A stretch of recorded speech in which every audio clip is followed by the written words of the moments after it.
os anfíbios, eles vão ter por característica, por exemplo, possuir a pele fina, né? Porque através da pele dele também vão ter trocas gasosas, certo? E porque eles ainda não conquistaram,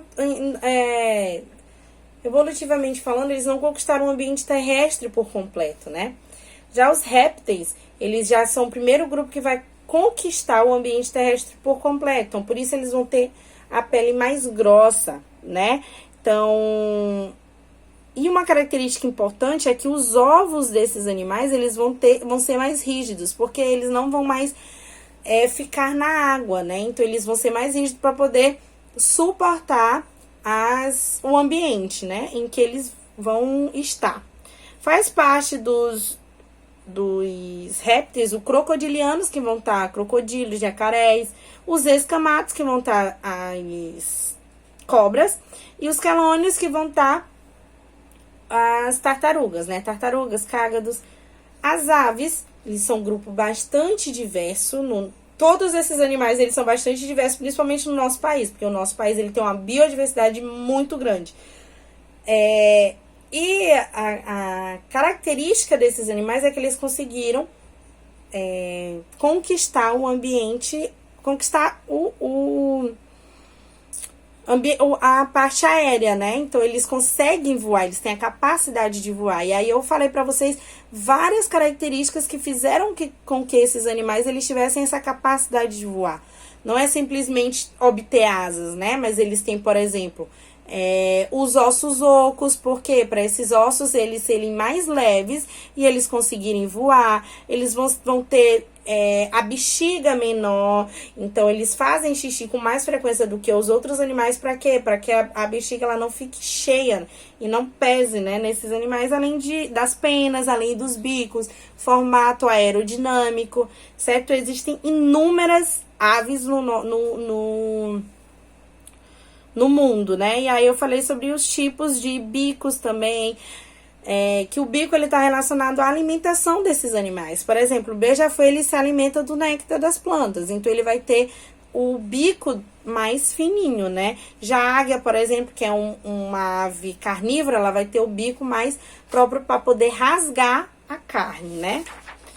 E por fim, os mamíferos, que é o grupo em que a gente se encaixa, né? Então, a principal característica dos mamíferos é que eles vão possuir glândulas mamárias. Isso não quer dizer que todos os mamíferos vão ter mamilos. Claro que não. Por exemplo, a baleia, ela é mamífera, mas ela não tem mamilo, mas ela vai possuir glândulas mamárias. Então, isso é uma característica importante, porque nesse grupo de animais, eles vão ter esse cuidado parental, assim como tem em outros grupos, né? Assim como tem, por exemplo, nos répteis. Então, os mamíferos, eles vão ser mais dependentes das mães, né? Então, eles vão precisar do leite para poder se alimentar, para poder crescer, para aí sim ser independente. E aí, eu falei para vocês sobre a divisão dos mamíferos, né? Os mamíferos, eles são divididos entre vários grupos. E o grupo pelo qual a gente se encaixa são os grupos dos placentários. Nós chamamos assim de placentários porque esses animais, esses mamíferos, eles se desenvolvem dentro de uma placenta, né? Tá dentro desse grupo. Elefante, por exemplo, leão, gatos, cachorro, nós, né? Seres humanos. Então, que se desenvolve dentro de uma placenta, né? Não são chamados de placentários. Uma outra característica dos mamíferos é que vai possuir pelo, a pele, ela não vai ser resistente, não vai ter perda de água pela pele, certo? Da gente sim, mas não, ela vai ser impermeável, que eu quero dizer para vocês, entre outras características importantes do nosso grupo que a gente comentou bastante. Por fim, a gente falou sobre o reino Plantae, que é o reino das plantas, certo? Então, no reino Plantae também vai ter uma classificação das menos desenvolvidas até as mais evoluídas, né?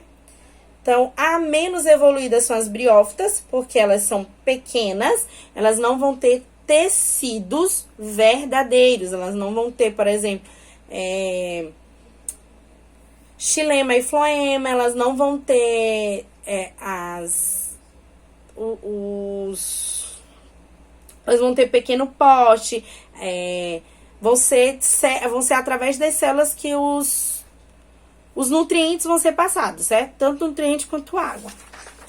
Aí nós chegamos nas pteridófitas, sendo que cada um desses grupos, gente, lembre-se que a gente falou sobre a reprodução deles, a gente detalhou sobre cada um desses grupos. Como eu tô fazendo uma revisão, não dá pra eu falar tudo que eu falei nas aulas, é uma revisão, é um apanhado geral, né? E aí a gente vem pras pteridófitas, né? Assim como as briófitas, elas não vão ter nem semente, nem frutos e nem flores, porém elas já vão ter vasos condutores, que não tem nas briófitas. Então, elas já vão ter tecidos verdadeiros, certo? Elas já vão ter folhas. Né? E o transporte vai ser totalmente diferente das briófitas, porque elas vão ser plantas maiores. Aí, a gente chega nas gimnospermas. Nas gimnospermas, vai ter a presença de grão de pólen, né? Que vão carregar os gametas. Lembrando que a gente já falou que existem plantas masculinas, plantas femininas e plantas que são tanto masculinas quanto femininas, né? E aí, vai estar relacionado à reprodução, né? Esses grãos de pólen. Vai ser um salto evolutivo os grãos de pólen. E já vai ter semente, né? E as mais evoluídas, que são as angiospermas, que vai ter tudo: flor, fruto, semente, folhas e flores, certo? Então, elas vão ser mais evoluídas, certo? Então, a classificação geral é essa, né? Então, cada um desses grupos, eles vão ter suas características específicas. E cada uma dessas características a gente falou durante as aulas. Então, o que eu quero que vocês façam? Para aqueles que ainda não assistiram às aulas, que revejam as aulas, que façam as atividades relacionadas a esse tema, que amanhã eu vou cobrar para vocês, na nossa aula presencial. Vou fazer a correção. Claro que a gente já corrigiu nas aulas online, né? Mas eu vou ver realmente quem fez. E aí a gente começa a falar sobre o tema 4, certo? Até amanhã. Beijo pra vocês.